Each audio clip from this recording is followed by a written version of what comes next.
হযরতে খুবাইব ইবনে আদি রাদিয়াল্লাহু তাআলা আনহু হুজুর 2 রাকাত নামাজ পড়লেন, তাড়াতাড়ি পড়লেন।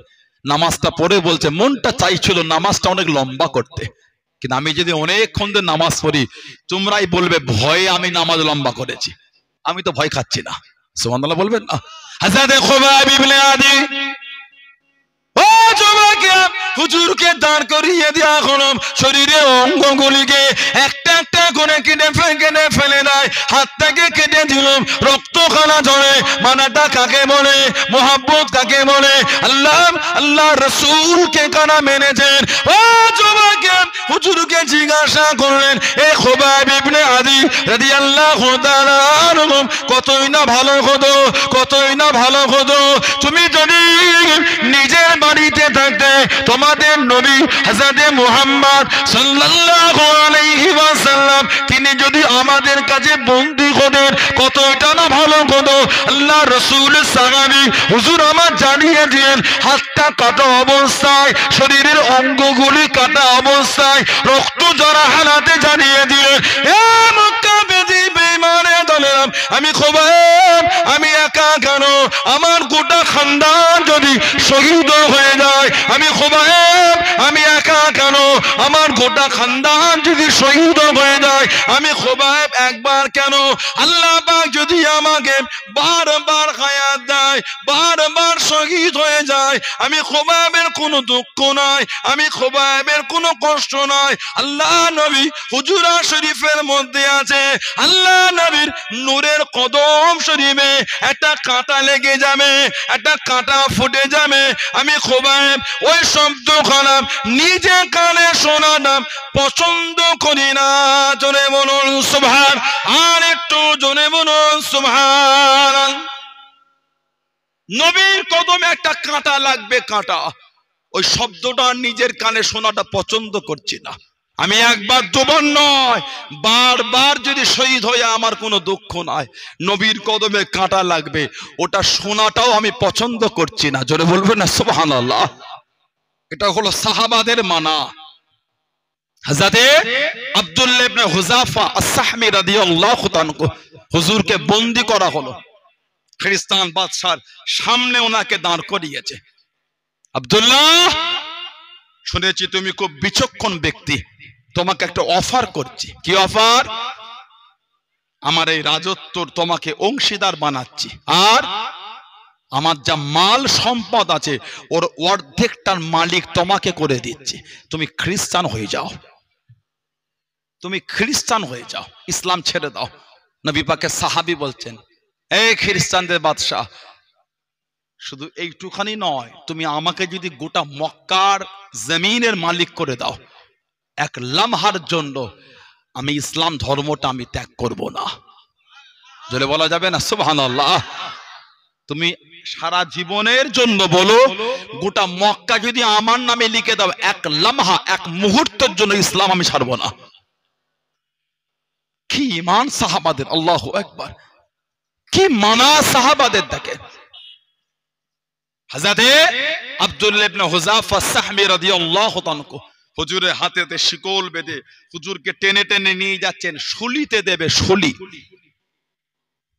আপনার জাল্লাদকে হুকুম করে যে বাদশা, ওকে মেরো না, ওর পায়ের কাছে, গায়ের কাছে, হাতের কাছে, শরীরের পাশ থেকে তীর ছোড়ো, তীর, যাতে করে ওর ভয় খেয়ে গিয়ে ইসলাম ধর্ম ছেড়ে দেয়। সাহাবাদের ইমানের পরীক্ষা করছে, ওরা জানে না আল্লাহ পাক ওনাদের ইমানের প্রশংসা করেই বলেছেন আমিনু কামা আমানান নাস। সাহাবাদের ইমান এত মজবুত, ওনাদের ইমানের প্রশংসা আল্লাহ পাক করেছেন। সুবহানাল্লাহ বলবেন না? নবী পাকের সাহাবী ছিলেন, আল্লাহর রাসূলের মুহাব্বতের একটা সাহাবী ছিলেন, হযরত আবু লুবাবা রাদিয়াল্লাহু তাআলা আনহু। আবু লুবাবা, নবী পাক সাহাবাদের নিয়ে, আল্লাহ রাসূল সাহাবাদের নিয়ে আলোচনা করেছিলেন। খাইবারের সময় নবী পাক আলোচনা করলে কাফিররা তাদের করে, নবী বললেন তোমরা সাইলেন্টার হও, তা না হলে তোমাদের উপর আক্রমণ হবে। ওনা বললেন আমাদের ভাবতে দেন, যদি আপনাদের দল থেকে আমাদের কাছে আবু লুবাবাকে পাঠাতেন তাহলে একটু আমরা আলোচনা করতাম। নবী পাক ওই আলোচনার মধ্যে বলেছিলেন ওনার স্যালেন্ডার হোক আর যাই হোক, রাখা যাবে না। যে ক্ষতি ওরা দিনের করেছে, মুসলমানদের যে ক্ষতি করেছে, হযরত আবু লুবাবা রাদিয়াল্লাহু তাআলা ওনাদের সাথে গিয়ে আলোচনা করলে জিজ্ঞাসা করলেন তোমাদের নবীর গোপন আলোচনা কি? উনি জবান থেকে কিছু বললেন না, বার হয়ে আসার সময় খালি হাত করে ইশারা দেখিয়ে দিলেন। আবু লুবাবা রাদিয়াল্লাহু তাআলা দেখালেন, আহা, বার হয়ে গোটা শরীরটা ওনার কাঁপছে, ঝড় করে কাঁদছে, আল্লাহ আপনার হাবিবের সাথে আমি এই বেয়াদবিটা করে ফেললাম। নবীর দরবারে গেলেন না, সিধা চলে গেলেন মসজিদের সামনে গিয়ে একটা খুঁটিতে গিয়ে নিজের হাতটা নিজে বাঁধিয়ে দিলেন। ওই খুঁটির সাথে গিয়ে নিজে বেঁধে থাকলেন, যতক্ষণ আল্লাহ পাক আমাকে মাফ না করবে আমি এইভাবেই থাকবো। আল্লাহ রাসূল সাহাবাদের বলেছিলেন ও যদি আমার কাছে আসতো আমি ওর হয়তো আল্লাহ কাছে মাফ চেয়ে দিতাম, যখন আমার কাছে আসে না ও ওইভাবে থাক, আল্লাহ পাক আয়াত দিলে ওর মাফ হবে। হযরতে আবু লুবাবা রাদিয়াল্লাহু একটু সামান্য নিজের দ্বারা একটু সাহাবার মধ্যে কথাটা উনি ইশারা করে দেখিয়ে দিয়েছিলেন। নবীর দরবারে যায় না, গাছে নিজেকে বেঁধে রেখেছেন, যতক্ষণ আল্লাহ আয়াত দিয়ে আমাকে মাফ না করছে, নবীর কাছে আমাকে মাফ হওয়ার খবর না দিচ্ছে, আমি নিজেকে বন্দি থেকে খুলবো না। শিকল দিয়ে বেঁধে রাখতেন, ফরজ নামাজের সময় যেতে নামাজ পড়তেন, আবার নিজেকে বাঁধিয়ে রাখতেন। হযরতে আব্দুল্লাহ ইবনে হুযাফা ওনার হাতে শিকল বেঁধে নিয়ে যাচ্ছে, জাল্লাদ পায়ের কাছে গায়ের কাছে তীর ছুটছে, তীর যাতে ভয়কে দিন ছেড়ে দেয়। খ্রিস্টানদের বাদশা দাঁড় করে বলে, হ্যাঁ আব্দুল্লাহ ইবনে হুযাফা রাদিয়াল্লাহু তাআলা, তুমি ইসলাম ধর্ম ছেড়ে দাও, খ্রিস্টান হয়ে যাও। হুজুর জবাব দিচ্ছেন, খ্রিস্টান হওয়ার থেকে আমার কাছে উত্তম শুলিতে চড়ে শহীদ হয়ে যাওয়া, ওটা আমার কাছে উত্তম। জোরে বলো, জোরে বলা যাবে না সুবহানাল্লাহ। হুজুরকে টেনে টেনে নিয়ে চলে যাওয়া হলো, হুজুরকে বড় করার কাজে দাঁড় করিয়ে দেব, করাতে তেল খানা ঢেলে দেব, টকবক করে ফুটিয়ে দেওয়া হলো। আল্লাহ রাসূলের দুজন সাহাবাকে ধরে এলেন, ওই তেলের মধ্যে ছেড়ে দেওয়া হলো, টকবক করে ফুটে ফুটে শরীর থেকে গোশতটা আলাদা হয়ে গেল। আল্লাহ নবীর দুজন সাহাবা শহীদ হয়ে গেলেন। ও যুবকেরা, আল্লাহ রাসূলের সাহাবী হযরত আব্দুল্লাহ ইবনে হুযাফা রাদিয়াল্লাহু তাআলা আনহু হুজুরকে জানিয়ে দিলেন, এই তেলের মধ্যে ছেড়ে দেবো, এই তেলের মধ্যে নিক্ষেপ করে দেবো, তুমি শহীদ হয়ে যাবে, ইসলাম ধর্ম ছেড়ে দাও, খ্রিস্টান ধর্ম কবুল করো। উনি মানতে রাজি হলেন না, শিকলটাকে টেনে টেনে গরম তেলের দিকে নিয়ে যায়। আল্লাহ রাসূলের সাহাবী হযরত আব্দুল্লাহ ইবনে হুযাফা, হযরত আব্দুল্লাহ ইবনে হুযাফা রাদিয়াল্লাহু তাআলা আনহু চোখের গোড়া থেকে টপ টপ করে পানিটা গড়িয়ে যায়। খ্রিস্টানরা মনে করলো ও হয়তো ভয় খেয়ে গিয়েছে, ও হয়তো ভয় খেয়ে গিয়েছে। ও যুবকেরা, খ্রিস্টানদের বাদশার সামনে দাঁড় করিয়ে দিল। খ্রিস্টানদের বাদশা জিজ্ঞাসা করে, এই আব্দুল্লাহ ইবনে হুযাফা, তুমি কি ইসলাম ধর্ম ছেড়ে নেবে? তুমি কি খ্রিস্টান ধর্ম কবুল করে নেবে? তোমার চোখে পানি, তুমি কি ভয় খেয়ে গিয়েছো? আল্লাহ রাসূলের সাহাবী হযরত আব্দুল্লাহ ইবনে হুযাফা রাদিয়াল্লাহু তাআলা আনহু হুজুর আমার জানিয়ে দিলেন, হুজুর আমার শুনিয়ে দিলেন, হে বেঈমান কাফের দলেরা, আমি আব্দুল্লাহ মরণের ভয়েতে কাঁদি না, আমি এই জন্য কাঁদি, আল্লাহ পাক আমাকে একটা জীবন দিয়েছে, ওই একটা জীবন গরম তেলের মধ্যে ছেড়ে দেবে, আমি তো শহীদ হয়ে যাব, আমি তো শহীদ হয়ে যাব। আল্লাহর কাছে কাঁদি, আল্লাহ পাক যদি আমাকে শরীরে পশমের মতন অগুন্তি আমাকে জীবন দিতেন, আমি আব্দুল্লাহ আল্লাহর দিনের জন্য শরীরে পশমের মতন অসংখ্য জীবন খারাপ বিলীন করে দিতাম। জোরে বলুন সুবহান, আর একটু জোরে বলুন সুবহান। তুমি ভাবো আমি মরণের ভয়ে কাঁদছি? না না, কাঁদছি একটা জীবন তেলে ছাড়বে, শহীদ হয়ে যাব। আহা, যদি আল্লাহ পশমের মতন অসংখ্য জীবন দিতেন, এই এত জীবনই আল্লাহ দিনের জন্য বিলীন করে দিতাম। জোরে বলবেন না? জানার সম্বন্ধে উমারে ফারুক বলেছিলেন, মুসলমানদের জন্য উচিত আব্দুল্লাহ ইবনে হুযাফা আস-সাহমি রাদিয়াল্লাহু তাআলা কপালে চুমা খাওয়া, চুমা সূচনাটা আমি ওমারই করে দিলাম। কেন বলেছিলেন? খ্রিস্টানদের বাদশা তখন বলেছে, আব্দুল্লাহ তোমাকে আর পরীক্ষা করব না, তোমাকে ছেড়ে দেবো, তবে আরবদের রীতি অনুযায়ী আমার কপালে একটা চুমা খেতে হবে। আরবদের রীতি অনুযায়ী আমাকে একটা চুমা দিতে হবে কপালে। আব্দুল্লাহ ইবনে হুযাফা রাদিয়াল্লাহু তাআলা বলেছিলেন, হুজুর বললেন আমি চুমা খেতে পারি, শর্ত আমারও একটা। কি শর্ত? আমাকে একা ছাড়লে হবে না, যত মুসলমানকে আপনি বন্দী করে রেখেছেন সবাইকে ছাড়তে হবে। সুবহানাল্লাহ বললেন না। সমস্ত মুসলমান বন্দী সাহাবা হুজুরদের ছাড়লেন। আব্দুল্লাহ ইবনে হুযাফা সাহমী রাদিয়াল্লাহু তাআলা এই খ্রিস্টানদের বাদশার কপালে চুমা খেয়েছিলেন। ওমর ফারুক বলেছিলেন মুসলমানদের জন্য উচিত আব্দুল্লাহ ইবনে হুযাফা ওনার কপালে চুমা খাওয়া, সূচনাটা আমি ওমর আমি করে দিলাম। জোরে বলুন সুবহানাল্লাহ। সেই সাহাবাদের দিকে দেখেন, মানা কাকে বলে? শহীদ হয়ে যাবে বলে ওই জন্য কাঁদছি না। আল্লাহ যদি আমাকে শরীরের পশমের মতন এত জীবন দিতেন, সব দিয়ে দিতাম। এত জীবন নাই বলে ওই আফসোসে কাঁদছি। সুবহানাল্লাহ বললেন না। এটার নাম হচ্ছে মানা, এটার নাম হলো মুহাব্বত, এটার নাম হলো প্রেম। দাবি করলে হয় না মানি। সমাজ আমাদের ধ্বংস হয়ে গেছে, এত নোংরামি আমাদের সমাজে বেড়ে গেছে। দুঃখের কথা, কষ্টের কথা কাকে বলবেন আপনি বলেন? এত লটারি বেড়েছে সমাজে, বলার মতন নয়। ভালো ভালো ফ্যামিলির ছেলেগুলো লটারি কাটছে। কথাটা ঠিক বলছে না ভুল বলছি? মুরব্বী চাচাগুলো বসে আছে, চুলদারি সাদা, জিজ্ঞাসা করে ওনারা যখন আমাদের মতন বয়সে ছিলেন, ছোট্ট পাড়া বাজার নয়, বড় পাড়া বাজারগুলি তো লটারির দোকান থাকতো না।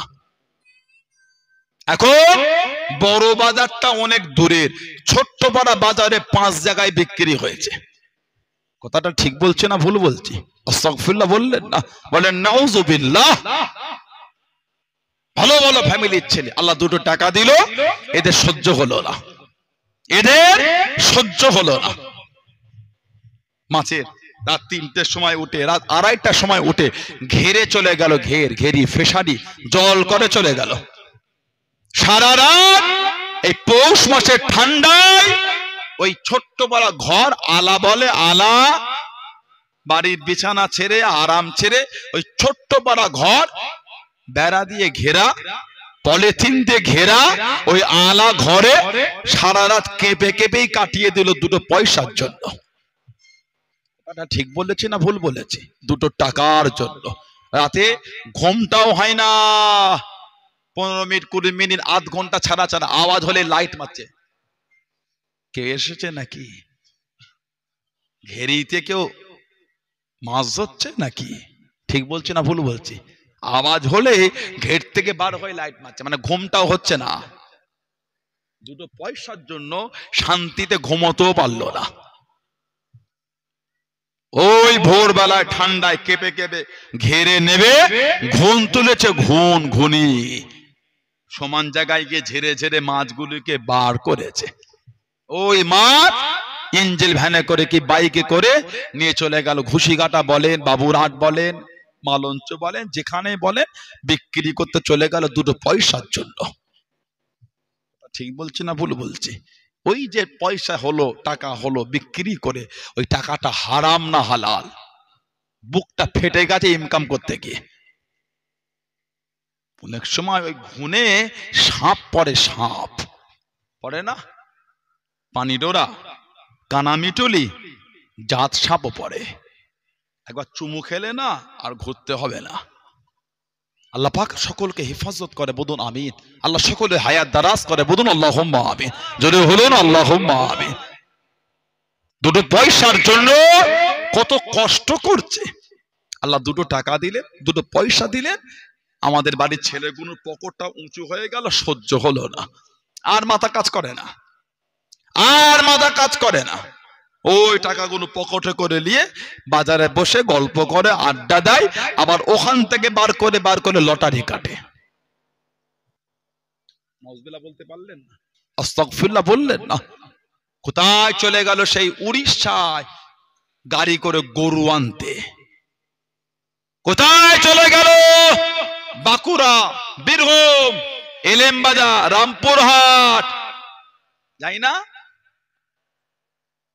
যেন গরুর ব্যবসা করে, মোষ নিয়ে আসে, মোষ দুটো পয়সার জন্য। আল্লাহ মাফ করে, আল্লাহ রাস্তাঘাটে সকলকে হেফাজত করে, বলুন আমিন। বিপদ আপদ থেকে আল্লাহ রক্ষা করে, বলুন আল্লাহুম্মা আমিন। অনেক সময় গাড়ি অ্যাক্সিডেন্ট হয়ে যায়, কথা ঠিক না ভুল বলছি, টায়ার বাস্ট হয়ে গাড়িটা পাল্টি খেয়ে যায় অনেক সময়, আহা হয় না? দুটো পয়সার জন্য, দুটো টাকার জন্য বাচ্চাটাকে বুকে করে নিয়ে ঘুমাতেও পারে না, সেই চলে গেল বীরভূম, সে চলে গেল কোথায়, উড়িষ্যা, বাঁকুড়া, মেদিনীপুর, আমাদের ফুরফুরা শরীফের হাটেও অনেকে চলে গেল। দুটো পয়সা, আল্লাহ দুটো টাকা দিলে, হালাল ব্যবসায় বরকত দিলে, সহ্য হলো না, ওখান থেকে বার করে লটারি কাটে। এই দুঃখের কথা আপনি কাকে বলবেন বলেন আপনি বলেন। এলাকায় ইদানিং একটু কাপড়ের কাজ হয়েছে, দর্জি সেলাই, ফুল মেশিনের কাজ হচ্ছে না, এলাকায় একটু উঠেছে। আল্লাহ প্রত্যেকের হালাল ব্যবসায় বরকত দান, বলেন না আমিন, যদি বলেন আল্লাহুম্মা আমিন। ব্যবসা সেলাই, মাঝে মাঝে এত কাজের চাপ হয়ে যায়, রাতের ভাতটাও খাওয়া হয় না। মা ফোন করে স্ত্রী ফোন করে ডেকে হলো না, মা বলেন বা স্ত্রী বলেন, ঘুমবার আগে ওই ভাতটা বাসনে বেড়ে একটা ঢাকনা দিয়ে রেখে দেয়, রেখে দিলাম, কাজের ফাঁকে খেয়ে নিও। ওই রয়ে গেল, কাজের চাপে ফজর হয়ে গেল, ভাত খাওয়া হলো না। দুটো পয়সার জন্য সারাটা রাত শুকিয়ে কাজ করেছে, কেন? কাজের চাপ, সকালে মালটা ডেলিভারি করতে হবে, সকালে মাল না দিলে ও কাজ আর নেবে না, কাজটা আমার ওপর চেপে যাবে। সারা রাত জেগে ওভার টাইম লেবার গুলোকে করিয়ে কাজটাকে তুলে সকালে জমা দেবে বলে রাতের ভাতটাও খায় না, দুটো পয়সার জন্য। আল্লাহ দুটো টাকা দিলে সহ্য হলো না, ওইখান থেকে বার করে লটারি কাটছে। বলেন এই কষ্টের কথাটা আপনি কাকে বলবেন বলে? আল্লাহ পাক আমাদের বাড়ি ভাইগুলিকে আল্লাহ বুঝার তৌফিক দেন, আল্লাহ পাক এই নোংরা কাজ থেকে আল্লাহ মনগুলিকে ঘুরিয়ে দেন, বলেন আমিন। জলে হলো না আমিন, জলে বলা গেল না আল্লাহুম্মা আমিন। মন ভালো করে মানবেন, মানার মতন মানেন। আল্লাহকে যারা খুশি করেছেন তাদের থেকে শিক্ষা নেন, আল্লাহর রেজা যারা অর্জন করেছেন তাদের থেকে শিক্ষা নেন। মোহাব্বতটা কাদের, প্রেমটা কাদের? হাদিসের বড় ইমাম ছিলেন হযরত আব্দুল্লাহ ইবনে মুবারক রাহমাতুল্লাহ, উনি হাদিসের বড় ইমাম, অনেক আলা মাকাম পেয়েছেন। আব্দুল্লাহ ইবনে মুবারক রাহমাতুল্লাহ, হযরত আব্দুল্লাহ ইবনে মুবারক রাহমাতুল্লাহ, উনি বসতেন ইমামে মালিক রাহমাতুল্লাহ আলাইহির সোহবতে। আব্দুল্লাহ ইবনে মুবারক রাহমাতুল্লাহ, ওনার তওবা, উনি একটা মেয়েকে ভালোবাসতেন, একটা মেয়ে, নিচে নেমে গল্প করতো না, নিচে আসতো না, ওই বাড়ির ওপর থেকে একটু তাকালে উনি খুশি হয়ে যেতেন। এশার নামাজটা পড়ে ওই মেয়েটার বাড়ির নিচে গিয়ে দাঁড়াতেন। মাঝে মাঝে ইমাম একটু বড় কিরাত পড়লে আব্দুল্লাহ ইবনে মুবারক রাহমাতুল্লাহ একটু বিরক্ত বোধ করতেন, ওহ এত দেরি করে দিলে আমি যাব কখন? এক তারিখে ইমাম একটু কিরাত লম্বা করেছে, নামাজ দেরি হয়েছে, মসজিদ থেকে বার হয়ে হাঁপাহাঁপি করছে, আজ হয়তো দেখা হলো না, আজ হয়তো দেখা হলো না। বাড়ির নিচে এসেছে, সেদিন মহিলাটির বাড়িতে আত্মীয় এসেছে, কে? আব্দুল্লাহ ইবনে মুবারক রাহমাতুল্লাহ, হাদিসের বড় ইমাম। মেয়েটা আর বাইরে আসে না, ঘন্টার পর ঘন্টা হুজুর দাঁড়িয়ে আছে। অনেক রাত্রিরে এক লম্হার জন্য মেয়েটা বাইরে এসে খালি হুজুরকে বলে, আজকে আমার বাড়িতে মেহমান, খুব ব্যস্ত, আজকে নয়। ওই এক লম্হার জন্য এসে দেখা করেছে, ওতেই হুজুর খুশি। টুকটুক টুকটুক করে হাঁটতে হাঁটতে হুজুরের মনের মধ্যে এবার উদয় হচ্ছে, আমি এর জন্য এতক্ষণ দাঁড়িয়ে আছি, একবার বার হলো, এতেই খুশি। এটা মেয়ের জন্য আমি এতক্ষণ দাঁড়িয়ে থাকতে পারি, আমার আল্লাহর জন্য আমি পারি না। একটা মেয়ের জন্য যদি এতক্ষণ দাঁড়িয়ে থাকতে পারি, আমি কি আমার আল্লাহর জন্য পারি না? ওই যে তওবা করলেন, যতদিন হায়াতে ছিলেন তারপরে একটা রাতেরও তাহাজ্জুদ ওনার বাদ যায়নি। যদি বলা গেল না, কে? আব্দুল্লাহ ইবনে মুবারক রাহমাতুল্লাহ। হযরতে যিনি ইমাম বুখারীর উস্তাদদের মধ্যে পড়েন, মুহাম্মদ ইবনে ইসমাইল বুখারী রাহমাতুল্লাহ, উনার উস্তাদদের মধ্যে আব্দুল্লাহ ইবনে মুবারাকের লিস্ট। এত বড় ইমাম ছিলেন হাদিসের। উনি গিয়ে বসে গেলেন কোথায়? ইমামে মালিক রাহমাতুল্লাহ আলাইহির সোহবতে। হাদিসের দর্স চলছে। কি মোহাব্বত আল্লাহ আল্লাহর রাসূলকে তারা করেছে। হযরত আব্দুল্লাহ ইবনে মুবারাক লক্ষ্য করে দেখে নিলেন, ও জমাকে আল্লাহর ওলি হযরত ইমামে মালিক রাহমাতুল্লাহ আলাইহি শরীরের রংটা পাল্টে গেল, মুখের কালার বদলে গেল, শরীরের রংটা পাল্টে গেল, শরীরের রংটা চেঞ্জ হয়ে গেল, আবার পাল্টে গেল, আবারও বদলে গেল, মুখের মধুর্যতা কমে না। আল্লাহ নবীর হাদিস শরীফ বন্ধ হলো না, আল্লাহ নবীর হাদিস শরীফটা বন্ধ হলো না, 16 বার রং পাল্টে গেল, হাদিসে মজলিসটা শেষ হয়ে গেল, হাদিসে মজলিসটা শেষ হয়ে গেল, সবাই উঠে উঠে চলে যায়। ও জমাকে আল্লাহ নবী হযরত আব্দুল্লাহ ইবনে মুবারাক রাহমাতুল্লাহ আলাইহি আল্লাহর ওলি চার ইমামের এক ইমাম হযরত ইমাম মালিক রাহমাতুল্লাহ আলাইহির কাছে গিয়ে দাঁড়িয়ে গেলেন, সামনে চলে গেলেন।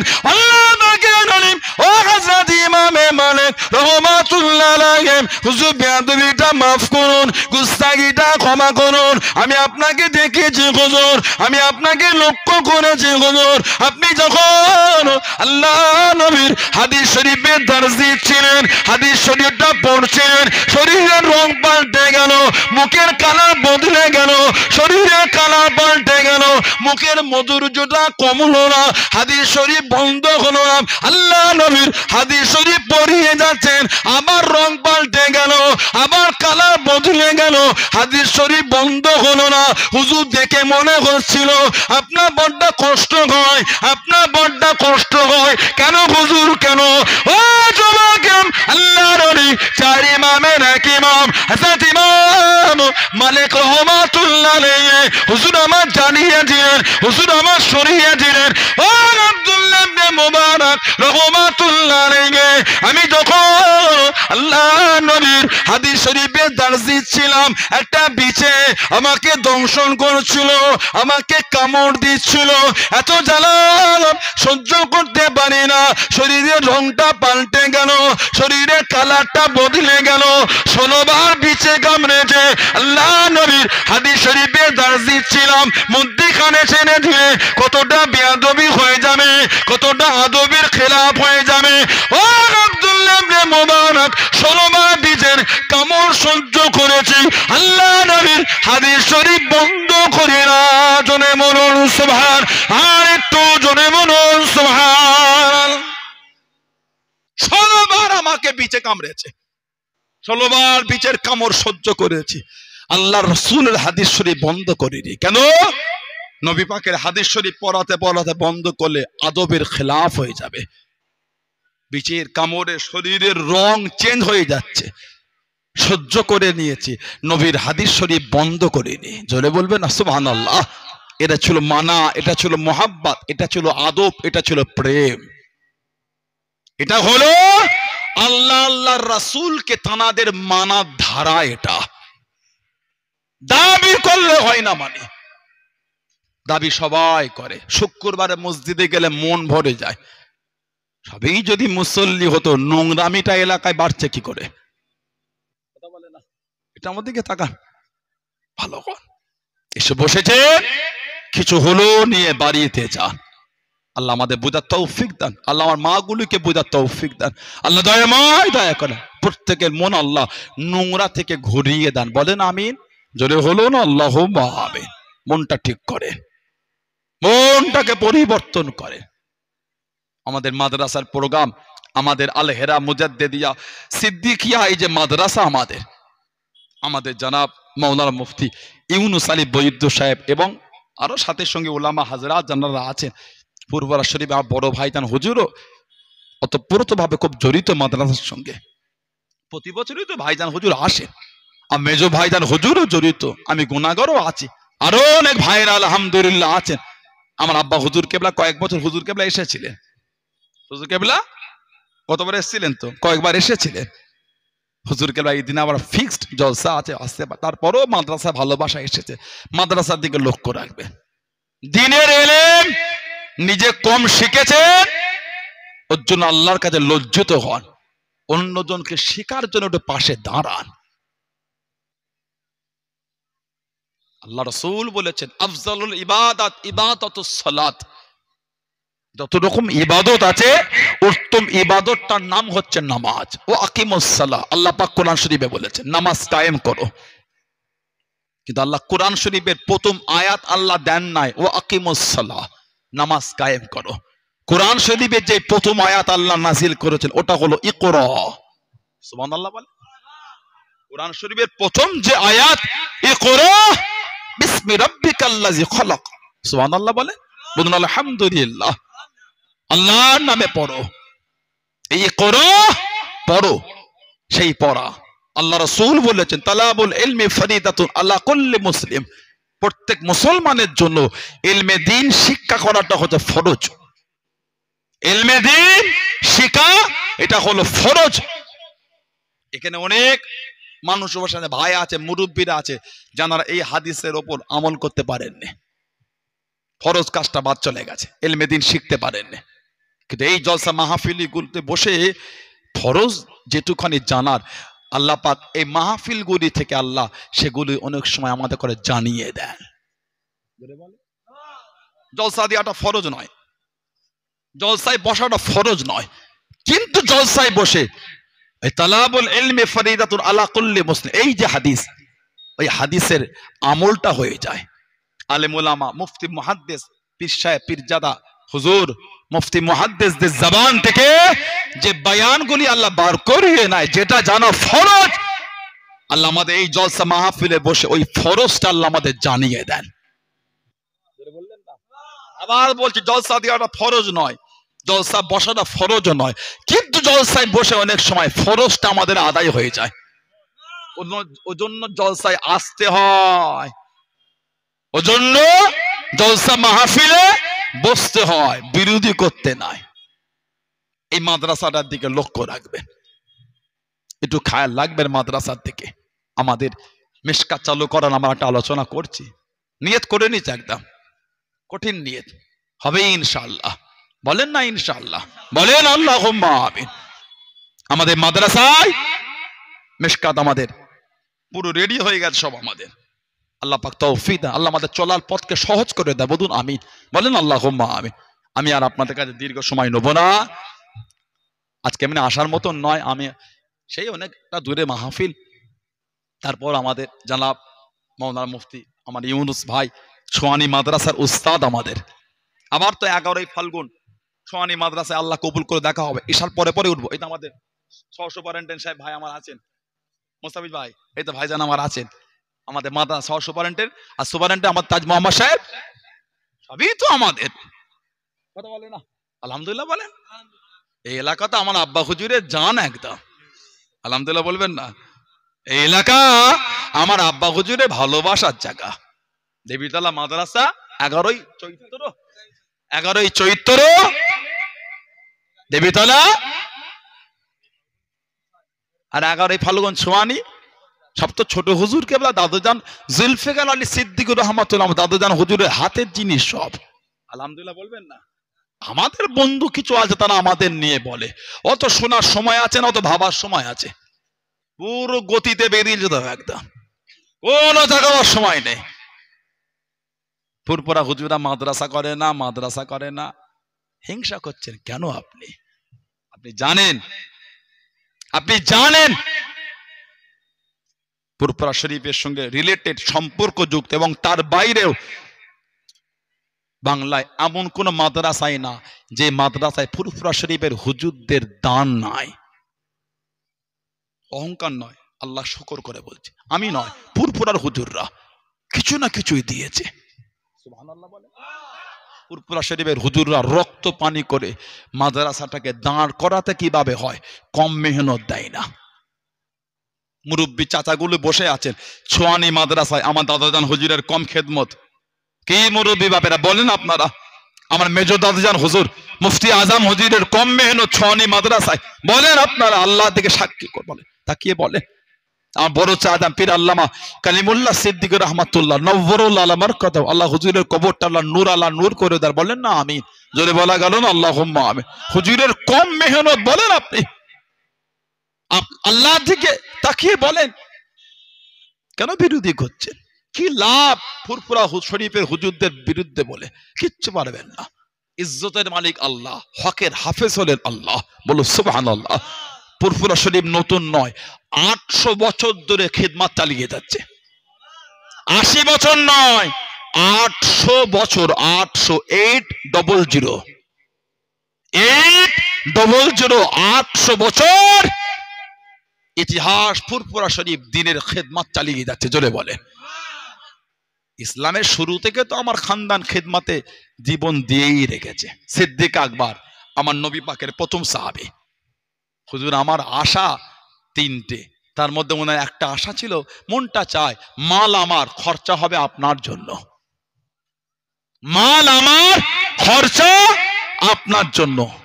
আমার দাদু সিদ্দিক আকবর আবু বকর সিদ্দিক রাদিয়াল্লাহু তাআলা আনহু আমার নবী পাকের প্রধান সাহাবী। কথা ঠিক না ভুল বলছি? হিজরাতের রাতে বাড়িতে একটা কড়ি কানাও রেখে যাননি, সব বেঁধে নবীর সাথে চলে গিয়েছিলেন। ওনার আব্বা ছিলেন আবু কুহাফা, ওটা ওনার কুন্নিয়াত, ওনার নাম হলো উসমান। আবু বকর সিদ্দিকের নাম কি বলেন তো? সিদ্দিক আকবরের নাম কি? আবু বকর। ওনার নাম হলো আব্দুল্লাহ, ওনার নাম আব্দুল্লাহ। ওনার আব্বার নাম হলো উসমান, আব্দুল্লাহ ইবনে উসমান রাদিয়াল্লাহু তাআলা। ওনার উপনাম হলো আবু বকর, ওনার আব্বার নাম হলো আবু কুহাফা। আবু কুহাফা সিদ্দিক আকবরের মেয়ে হযরতে আসমা বিনতে আবি বকর রাদিয়াল্লাহু তাআলা জিজ্ঞাসা করলেন, তোর বাপ যে হিজরত করলো তখন উনি মুসলমান হননি, সব নিয়ে গেছে না কিছু রেখে গেছে? কত বুদ্ধিমতী ছিলেন তো। ওনার লাকাব হলো জাতুন নেকাতাইন, 2 ফিতের মালকিন। উনি ওই কাপড়ে কুচি কুচি পাথর তুলে দিয়ে, দাদু চোখে কম দেখতেন, এই মুড়ে দাদুর হাত দেবে, এই তো আমার আব্বা অনেক কিছু রেখে গেছে। দাদু অন্ধ, চোখে কম দেখে হাত বলে, ওহ তোর আব্বা এত কিছু রেখে গেছে। হযরতে আবু বকর সিদ্দিক রাদিয়াল্লাহু তাআলা দ্বীনের জন্য সব কুরবান করে দিয়েছে। সুবহানাল্লাহ বললেন না? 800 বছরের ইতিহাস খেদমত করতে ফুরফুরা শরীফ আল্লাহ করিয়ে নিচ্ছেন। হিংসা করো না, হককে হক বলে মানে, সত্যকে সত্য বলে মানে। লোকের কথা শুনে আপনি বিরোধী করছেন, গাল দিয়ে দিলেন, জানেন এই গাল কিয়ামতে আপনার জন্য কত ভারী পড়বে। আপনি জানেন গাল দিচ্ছেন, ছোট বড় ভাষা বলছেন, জানেন এই ভাষাগুলি কিয়ামতে আপনার জন্য কিন্তু ভারী পড়ে যাবে। আল্লাহে বিল্লাহে তাল্লাহে দুনিয়ার হিসাব নেব না। কি ভাবছেন আপনি? পারলে গ্রাম থেকে তুলিয়ে মোর মাথায় দাঁড় করিয়ে চামড়া ছিলতে পারি। হুজুরগুলোকে গ্রাম আসতে হবে না? আস্তাগফিরুল্লাহ, নাউজুবিল্লাহ। 1 সেকেন্ডের জন্য এই ভাবনা আমাদের আসে, নাউজুবিল্লাহ। এগুলো রাসূলের চরিত্রের মধ্যে পড়ে না। কথা ঠিক না ভুল বলছি? এই নোংরা ভাবনা নবী পাকের আদর্শের মধ্যে পড়ে না। এক লামহার জন্য আমাদের মনে নোংরা আসে না। আস্তাগফিরুল্লাহ, আল্লাহর নামে সাক্ষী নিয়ে বলছি, ওয়াল্লাহি বিল্লাহি তাল্লাহি, আল্লাহর শপথ করে বলছি, যারা বিরোধী করো, মিথ্যা মিথ্যা গাল দাও, তৈরি থাকবেন আল্লাহর আদালতে কিয়ামতে হিসাব হবে। কত দেবেন দেন, আপনি কত গাল শিখেছেন আর বিরোধী করতে পারেন করেন, তবে সেদিনের জন্য প্রস্তুতি থাকবে, ভারী কিন্তু পড়ে যাবে, মনে রাখবেন। আল্লাহ পাক আমাদের করে হেফাজত করেন। আল্লাহ নোংরা মানসিকতা থেকে আল্লাহ আমাদের মনগুলি ঘুরিয়ে দেন। বলেন আমিন, বলেন আল্লাহুম্মা আমিন। আমি ইতি করলাম, আল্লাহ কবুল করে। দেখা হবে, এখন আজান হবে, আজানের পরে নামাজ, নামাজের পরে আবার আলোচনা শুরু হবে। আর আখিরে দোয়া আমার বড় ভাইজান হুজুর করবেন। একবার আমাকে সালাম দেন। ওয়ালাইকুম আসসালাম ওয়া রাহমাতুল্লাহি ওয়া বারাকাতুহু। আসসালামু আলাইকুম ওয়া রাহমাতুল্লাহি ওয়া বারাকাতুহু। আজান আর নামাজের বাকি আছে।